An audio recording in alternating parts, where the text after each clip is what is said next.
Boa noite, minha gente. Estamos começando mais um programa Direção Espiritual. A gente tem consciência disso, mas de vez em quando é preciso lembrar que o segmento de Jesus começa no momento em que a gente se dispõe a ser parecidos com Ele. No momento em que a gente se dispõe a entrar nesse processo de substituição, né? Eu quero substituir hoje os meus sentimentos humanos, muitas vezes marcados pela mesquinharia, porque não é porque é humano que é ruim, né? Não, o humano é bom. É o desumano que é ruim. No momento em que eu digo isso, eu sou humano demais para entender, é justamente isso. Está faltando dentro de mim capacidade de ir além dos meus limites humanos. Não é que o humano é ruim. Não. É que o humano, quando se abre à ação da graça, ele fica iluminado. Quando ele não se abre à ação da graça, ele corre o risco de ser sempre mesquinho. O que é a ação da graça de Deus em nós? É justamente esse instrumental, esse favor que Deus concede à vida humana, de auxiliá-la nas suas derrotas, de auxiliá-la nos seus fracassos, nos seus limites, nas suas precariedades. E a santidade começa na humanidade. É quando eu me disponho a ter em mim as características de Deus. É ousado? É. Mas é a proposta cristã que a igreja nos ajuda o tempo todo. Através da palavra, através dos sacramentos, através de tudo aquilo que eu vou vivendo, das virtudes que eu vou experimentando e através do meu esforço também, do meu trabalho diário comigo, eu vou fazendo essa experiência de ser um humano que está visitado pelo sagrado. É quando a gente começa a identificar, na convivência, né? Você identifica a pessoa em que Deus já é muito presente. Parece que Deus foi conquistando todos os territórios daquele coração humano, todos os territórios daquele caráter, né? É um verdadeiro cristão. Não é o cristão da fachada, da aparência, não. É aquele cristão que nós identificamos que ele já está vivendo com muita responsabilidade esse processo de ser parecido com Jesus. Que não é só ter a semelhança, não. É muito mais do que isso. Ser parecido é estar identificado. Eu me identifico com Jesus. Eu me identifico com seu jeito de pensar, com seu jeito de agir, com suas palavras. Eu gosto de ouvir suas palavras. Eu gosto de encontrar-me com Ele através da leitura dos evangelhos, através da participação da Eucaristia ou da confissão, daquele sacramento que me coloca diante dele. A igreja tem sempre essa proposta de colocar o povo diante de Deus. E o sacramento é essa ponte que acontece, que facilita a passagem, que facilita a chegada. Tantas vezes você já me ouviu falar sobre isso. O que é a realidade simbólica? São as pontes que a gente utiliza para poder chegar lá. Um livro pode ser uma ponte para me ajudar a chegar a Deus. Uma música é uma ponte para me ajudar a chegar a Deus. Um poema, um gesto. Nós podemos facilitar essa passagem das pessoas até Deus. Nós podemos facilitar as nossas passagens até Deus. Eu quero ser parecido com Jesus. Então eu preciso estar com Ele. Assim como Pedro, Tiago e João, que são os 3 discípulos da intimidade. Se você pegar a Sagrada Escritura, você vai ver que nos momentos mais importantes da vida de Jesus, lá estavam Pedro, Tiago e João. Os outros também tinham a oportunidade de estar. Mas alguma coisa nos leva a pensar que esses 3 discípulos estavam mais dispostos a viver o processo. Porque quanto mais próximos eles estivessem de Jesus, maior seria a capacidade de identificar nele o jeito de ser. Com a gente não continua diferente, não é? A gente sabe que se nós quisermos ficar cada vez mais parecidos com Jesus, nós temos que mergulhar no mistério do seu conhecimento. Porque é meu projeto, e eu sei que é seu também. É tão bom, minha gente. É muito bom quando na vida você identifica que as pessoas que estão convivendo com vocês, elas estão dispostas a viver esta semelhança com o Senhor. É isso que qualifica uma comunidade. É isso que faz a nossa comunidade valer a pena. Quando você percebe que ali as pessoas estão comprometidas a serem parecidas com Jesus. Para isso existe a nossa comunidade, a paróquia que nós frequentamos, ou até mesmo essa comunidade de vida, que eu sei que muitas pessoas que me assistem agora participam, são membros de comunidades de vida, padres religiosos, ou até leigos consagrados. Para que a gente se reúne? Para viver todos restrições que são próprias de uma vida comunitária? Para a gente ser parecido com Jesus. Para que eu vou assumir um trabalho numa equipe de liturgia, por exemplo? Porque eu quero ser parecido com Jesus.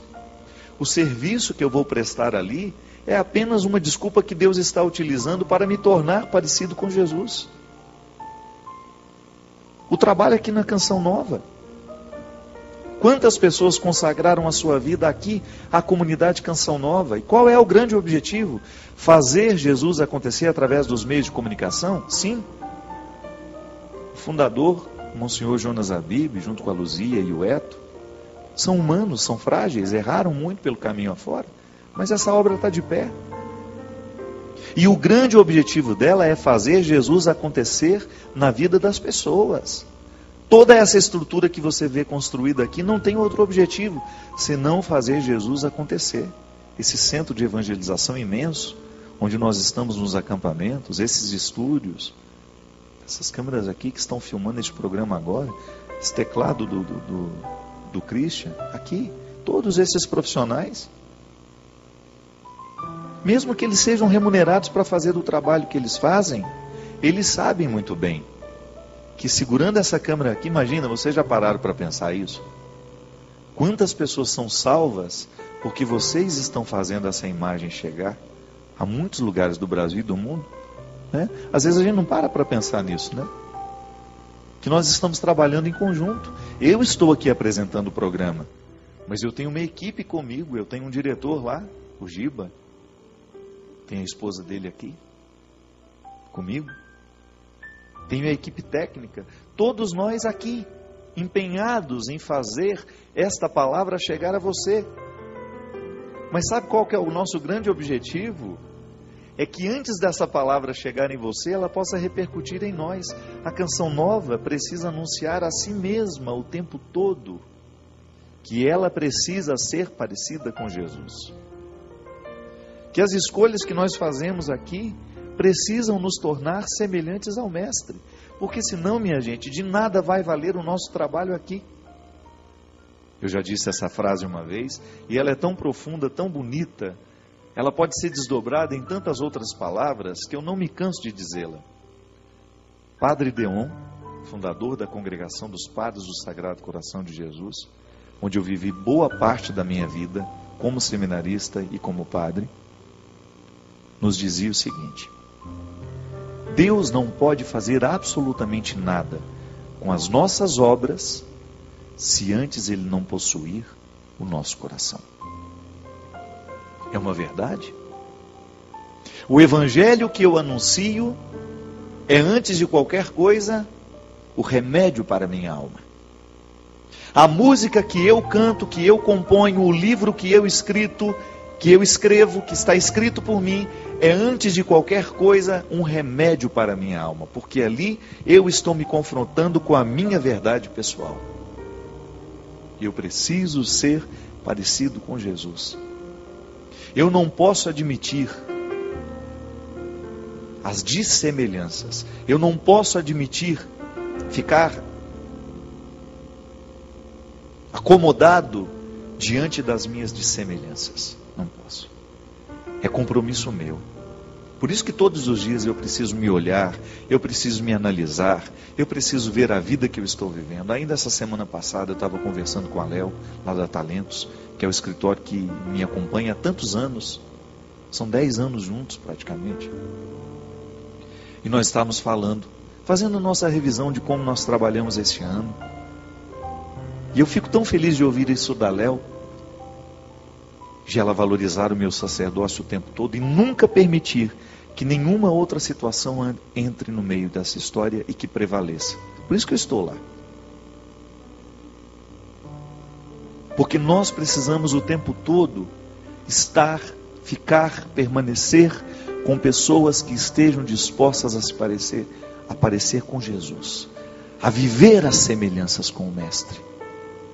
Chega de hipocrisia, nós não podemos admitir que as hipocrisias do mundo venham morar no coração da igreja. Nós não podemos permitir que as hipocrisias do mundo venham morar no coração da nossa comunidade, porque senão nós vamos estar prejudicando a nós mesmos. Eu não quero perder a minha vida com uma hipocrisia, não quero. Graças a Deus, Deus me deu muitos outros dons, Deus me deu muitas condições para poder fazer o que eu quiser da minha vida. Eu não estou aqui condicionado, eu não sou fruto de um condicionamento, eu sou padre livremente. Poderia ser muitas outras coisas, mas um dia eu descobri que esse projeto de Jesus é meu também, e que a minha identificação com ele é plena, é total. Claro, eu tenho minhas arestas, eu tenho meus defeitos, mas eu sinto o tempo todo que esse é o meu caminho. Por mais que a vida me dê oportunidades de ir longe, de fazer tantas coisas diferentes, é o Mestre que eu quero anunciar. Através de outros meios, de cultura, de livros, de histórias, mas eu quero permanecer firme nesse propósito. E por isso é tão importante a gente estar auxiliado por pessoas que tenham o mesmo projeto. Por isso que é bom a gente viver e estar com pessoas que estão na mesma perspectiva que nós. Não precisam ser iguais a nós, mesmo porque seria um egoísmo muito grande da nossa parte, né?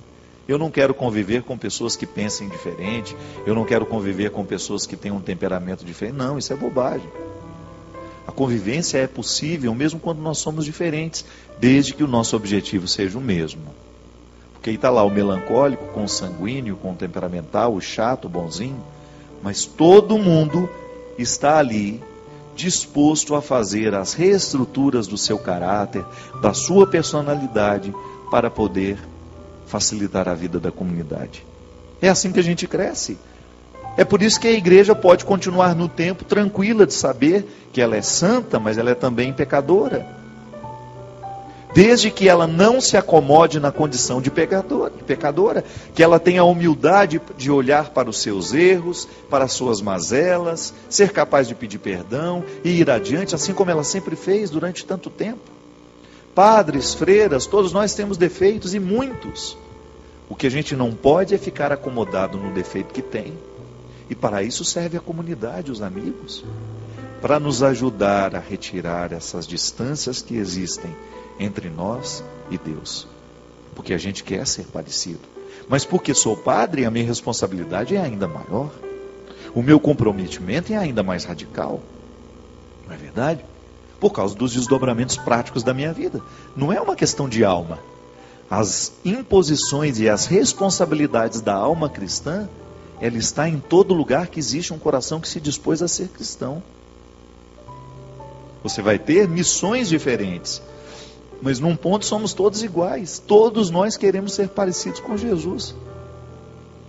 E aí a gente precisa ter essa honestidade de reconhecer. Será que eu já sou capaz de fazer as escolhas de Jesus? Será que eu já sou capaz de ter os mesmos sentimentos? Será que eu já tenho coragem de lidar com as minhas misérias, com as minhas mazelas? Será que eu já tenho coragem de olhar para o território que eu sou e identificar as minas, né, de ouro e também que explodem, que matam, que machucam? Todos nós temos minas preciosas, mas também temos outras, aquelas outras minas, que é justamente onde está escondida uma bomba que, se alguém pisa, pode machucar, pode mutilar. Todos nós temos essas fraquezas e riquezas. Ninguém é só pobre, ninguém é só rico. A vida humana é assim. É um constante equilibrar riquezas e pobrezas. Mas aí, por causa da proposta de Jesus para nós, e por causa da oportunidade que nós temos de nele crescer, de nele colocar o nosso objetivo, então, eu sou 2 vezes agraciado. Porque tenho o meu empenho humano, porque eu estou com ele comprometido, de fazer o meu esforço diariamente para superar as minhas mazelas, e tenho a graça de Deus me auxiliando o tempo todo. E a teologia, a antropologia teológica nos ensina que quando a graça de Deus encontra um ser humano com disposição para acolhê-la e vivê-la, é santidade na certa. O resultado natural do encontro da graça de Deus com a disposição humana é sempre a virtude. A virtude nasce deste casamento. Graça de Deus e empenho humano. Vamos ficando virtuosos, menos defeituosos. Vamos substituindo os nossos defeitos por virtudes. Aí a gente vai alcançando essa semelhança que a festa do Natal nos proporciona. Receber o Jesus na nossa casa, receber Jesus na nossa vida, é a gente dar a Ele a oportunidade de nascer, crescer em nós. Por isso que na vida do cristão é Natal todos os dias. É Natal todos os dias. E hoje você tem a oportunidade de olhar para o seu coração com responsabilidade, sem hipocrisias. Ninguém mais está te observando agora, senão você e Deus. É a oportunidade que você tem de olhar para as suas atitudes, de olhar para os seus sentimentos. São 3 pilares da vida humana que nós precisamos considerar muito: o pensamento, o agir e o sentir. Essas 3 dimensões da nossa vida precisam de conversão diariamente. Preciso modificar o jeito como penso. Preciso modificar a maneira como interpreto as coisas. A maneira como eu interpreto o outro. Isso é conversão. Eu permitir que o jeito de pensar de Jesus venha tomar conta do meu jeito de pensar também. Substituir os meus sentimentos. Muitas vezes os nossos sentimentos são muito mesquinhos. A gente olha para o outro com desprezo, a gente olha para o outro considerando apenas a aparência. Nós somos muito medíocres na maneira como muitas vezes interpretamos o nosso irmão. Não podemos fazer isso. Jesus sentia com grandeza. O sentimento de Jesus é sempre positivo, é sempre grandioso, é sempre misericordioso. Nós precisamos ter um coração parecido, precisamos ter um sentimento parecido. E depois do pensamento e do sentir, o agir. Porque quem pensa e sente diferente, naturalmente vai ter uma ação mais qualificada. Vai tratar melhor as pessoas que encontra, vai trabalhar com mais qualidade, vai cuidar melhor de si. O agir é sempre um desdobramento natural de quem pensa bem, de quem sente bem. Pensar bem e sentir bem vai dar à nossa ação humana uma qualidade maior. E a partir desses 3 aspectos da nossa conversão, a gente tem condições de olhar concretamente para aquilo que você pensa, para aquilo que você sente e para a maneira como você age. Isso é conversão, minha gente. E é tão bom a gente ter a consciência disso. A gente avança quilômetros, mas quilômetros no nosso processo de salvação. Porque a salvação, muito embora a gente guarde esperanças dessa salvação eterna, ela precisa começar aqui agora. A salvação neste processo humano que estamos vivendo. E nada mais, nada menos é do que satisfação de ser quem você é. Porque ao final de tudo, quando tudo passar, quando você já estiver lá no final da sua vida, essa é a grande pergunta que você vai precisar se responder. Valeu a pena ser quem você foi? Valeu a pena pensar como você pensou? Valeu a pena sentir o que você sentiu? Valeu a pena agir, viver como você viveu? Talvez a salvação ou a condenação more na resposta que você vai encontrar, naquilo que você vai saber dizer. Nós vamos para um rápido intervalo. Daqui a pouquinho a gente volta com o programa Direção Espiritual.